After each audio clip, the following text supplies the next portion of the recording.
This year, 2013, the town of Richmond Hill is celebrating its 140th anniversary. Historic photos of Yonge Street reveal the many changes as Richmond Hill developed from a small suburban village just north of Toronto into a population of nearly 200,000.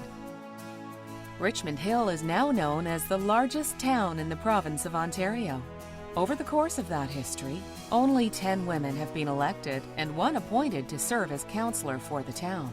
This historic presentation is intended to honor the woman who has become the longest-serving female in Richmond Hill's history.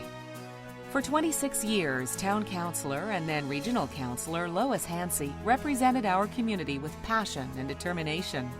I'm a yes person for no one. I make my decision based on facts. I'm a fact-finding decision maker. And I can't be intimidated or coerced or convinced unless all the facts are there. A family friend and the first female Premier of Ontario, Kathleen Wynne, recalls growing up with Lois.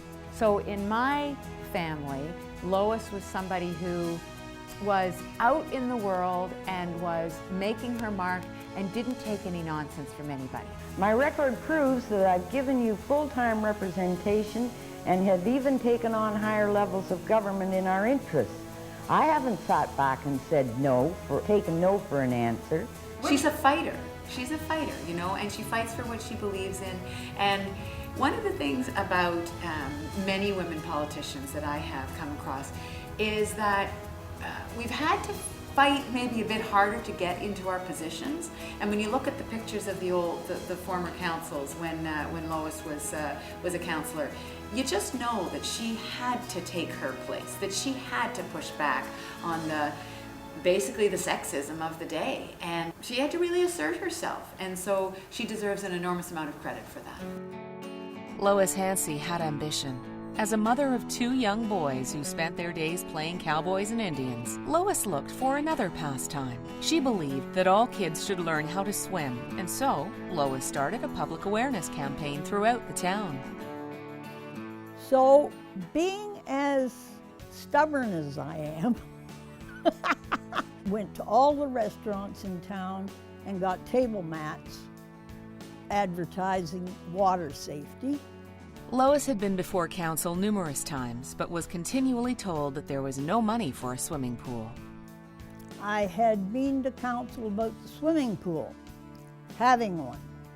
And he said, well, why don't you run for council? I said, don't be so silly. I don't know anything about catch basins or sewers or anything. And he said, well, we don't either.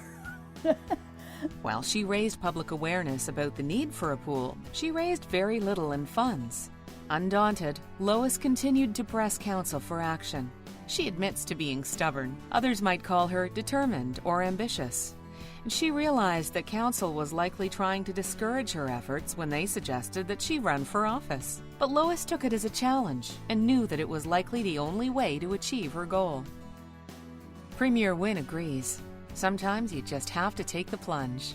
It's very important, given this town and how it's grown, that we say to young women, think of this as an option. Think about whether being in politics is something that you might want to do at some point. You don't have to do it when you're young. You can do it later. I didn't become an MPP until I was 50. I became a school trustee when I was 47. So the life experience that a woman has, whether in another career or that other career of raising kids, that's all valuable when you think about putting your name on a ballot. So I hope that we can encourage young women to put their names forward, or women who have had 1 or 2 careers.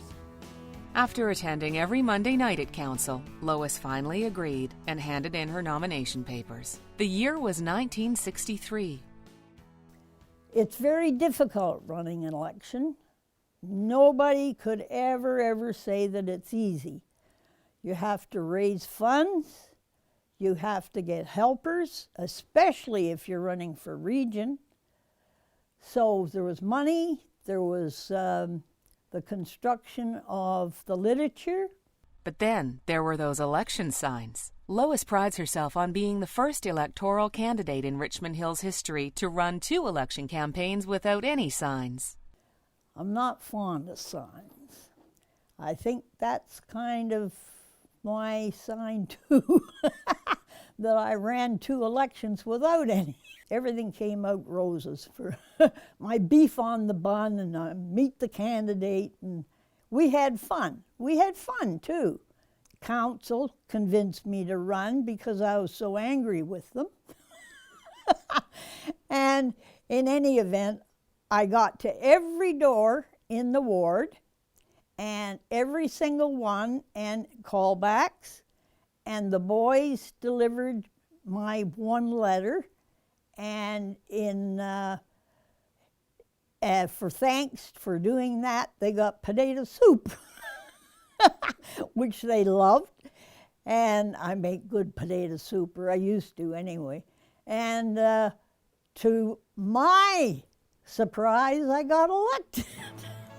Once elected, it was a new set of challenges for Lois and her family.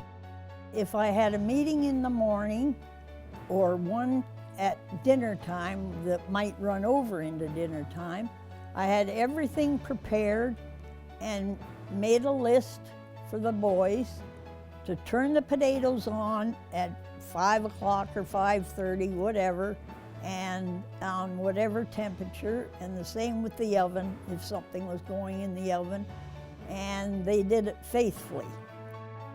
I used to walk from here to the town hall at Wright Street. I got it down to 18 minutes, sometimes in high heels. Frequently, as the only female on council, Lois found that her colleagues could be quite challenging. Just like the region, it was a boys' club. That's not to say that I don't enjoy male company, but whenever they're doing business, they've got a tendency to stick together. Having been told that there was no money for a swimming pool, Lois made a motion to ask others for the money. With Canada's centennial year fast approaching, the federal and provincial governments were making contributions to centennial projects. The timing was perfect. Lois made a motion to ask other governments and agencies for contributions to her cause. Who wouldn't support a motion like that? For her efforts, Lois was presented with a trophy. It was a simple trophy, much like the trophies given to hockey players of the day to thank them for participating. But Lois has kept it and proudly displays it for everyone to see. As an elected representative, you can make changes to your community. It isn't easy, as Premier Wynne knows. I would say don't take no for an answer. If you talk to people who say, oh, well, it's really difficult for this reason, you have to raise a lot of money, are you sure you've got the qualifications, are you sure you've got the experience? If you in your gut know that you have something to offer, then you have something to offer. It's complicated work, but it's not that complex, and so anybody who tells you that you don't have a chance, you got to try it. And losing's not the worst thing. I lost my first election, but it taught me such an enormous amount, and I was able to come back. Today, the town of Richmond Hill has a total of 6 swimming pools, including Canada's largest indoor wave pool. The wave pool is a family-friendly, wheelchair-accessible facility that includes a swirl pool, an on-deck sauna, and a 160-foot twisting water slide. And to honor the woman who started it all, the building is named the Lois Hancey Aquatic Center. As a spirited octogenarian who now needs oxygen 24/7, Lois offers the following advice. I would advise them to try to get the hide of a rhinoceros,